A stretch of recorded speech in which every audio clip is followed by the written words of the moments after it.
নতুন উদ্যমে পুরনো ক্লান্তি মুছে নতুন করে বাঁচার শপথ করে নিই। আমাদের প্রতিটি শিশুর প্রাণ ছুঁয়ে যাক আনন্দে, উচ্ছ্বাসে, উল্লাসে।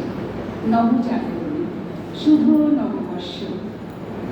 আমার কবিতাটি নির্ঝরের স্বপ্নভঙ্গ রবীন্দ্রনাথ ঠাকুর লিখেছেন।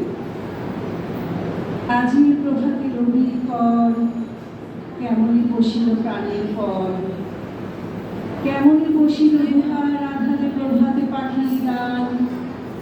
না জানি কেন রে এতদিন পরে জাগিয়া উঠিল প্রাণ, জাগিয়া উঠিল প্রাণ, ওরে উঠে উঠেছে বাড়ি। ওরে প্রাণের আবেগ, প্রাণের বাসনা লুকিয়া রাখিবে নারী। থর থর করি কাঁপে ঘর, ফুলিয়া ফুলিয়া ফেলিল সরিল, গরজি উঠেছে দারুণ রসে। হেথায় কোথায় পাগলের প্রায়, ঘুরিয়া ঘুরিয়া মাতিয়া বেড়ায়। বাহিরেতে চায় দেখিতে না পায়, কোথায় কারার দ্বার। কেন রে বিধাতা পাষাণ